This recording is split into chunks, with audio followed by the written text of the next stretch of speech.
So we'll always like to get your perspective on the SEC and the nation. So we wrapped it all up on Monday night. I don't think there's any question. The two best teams in college football were on the field.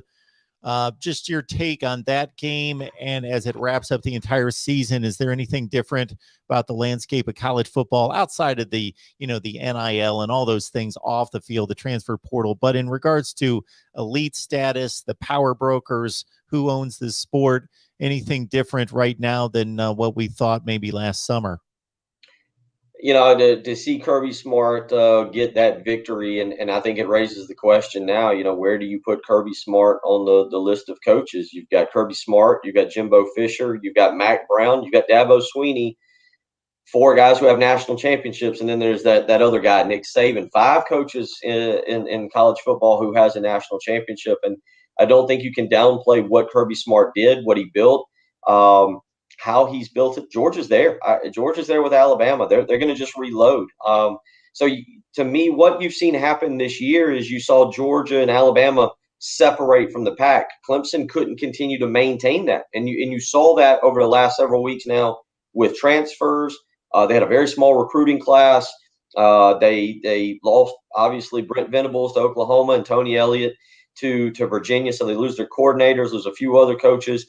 And you see Clemson fall back to the pack. I think the question becomes, is Ohio State closer to Georgia, Alabama next year with C.J. Stroud, or are they closer to the rest of that pack, which now I think you throw Michigan in there, you throw Texas A&M in there.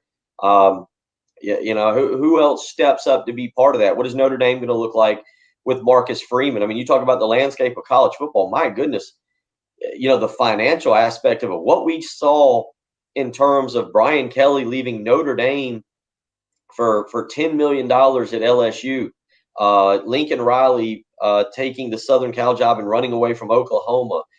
You see Mario Cristobal now coming down to Miami. There's so many kind of crazy things that I think now will reshape the landscape of college football, and the almighty dollar is one of them, whether it's NIL or this television deal that could be coming down the tracks with the SEC, and why you see LSU able to say, hey, $10 million, $12 million, Brian Kelly, yeah, come on and take the job. And you see Jimbo Fisher making 9.5. And I mean, Brent Venables, Oklahoma's coming to the SEC. Brent Venables, a first-time head coach, is making $7.5 million. That's where I see the interesting part now. Who can step up their game to the Georgia and Alabama level? And, as far as the game on Saturday night, Alabama showed, hey, defense still wins championships. 11 guys with Todd McShay NFL draft grades. We can talk about Bryce Young and winning Heismans and going up and down the field. Obviously, losing your top two receivers hurts. Let's be perfectly clear. You lose Minchie and you lose Jameson Williams, but defense is still can be the almighty king with the right combination. Yeah, when you mention recruiting rankings and look at the team talent rankings on 247 Sports, Ohio State would be the only team that could rank with Alabama and Georgia. But then you mentioned about defense winning championships. And if anybody watched that Ohio State defense this year, they weren't up to it.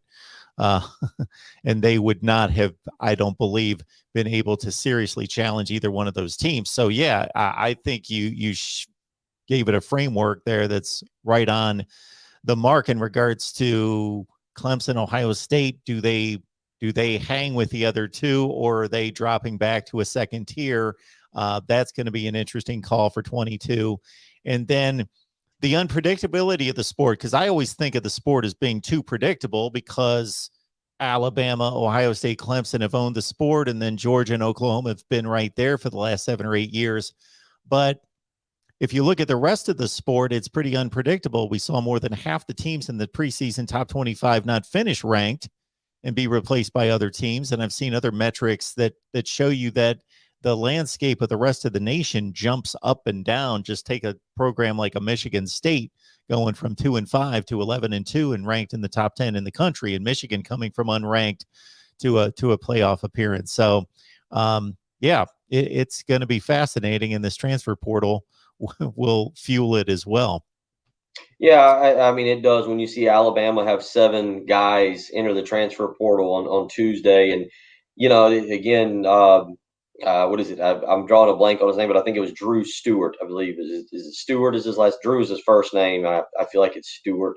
But the linebacker who was a top 25 national player from the state of Texas, enters the transfer portal. They had 2 other top 150 prospects enter the transfer portal.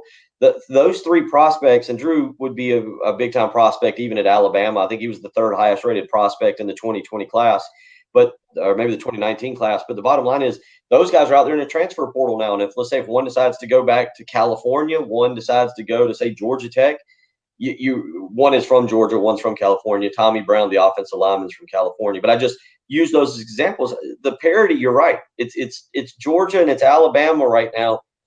We'll see. Texas A&M is recruited well enough to make that jump. Do they have the coaching? Can they figure out the quarterback situation with Haynes King and Max Johnson and Grant? I think it's Grant Werner, I believe is his name. But the 5-star kid they brought in. But the bottom line is, I do think you're right. And I think it's good and bad that we have a lot of parity behind those 2 teams.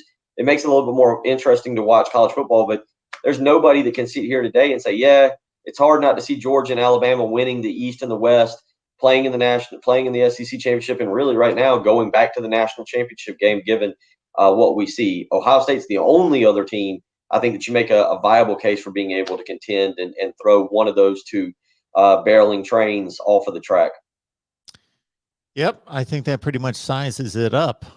So we've got another college football season in the books, and unfortunately, because we love this sport, that we got to wait the longest out of any major sport to watch another game in September, basically. That's a long ways away, but we'll keep talking college football.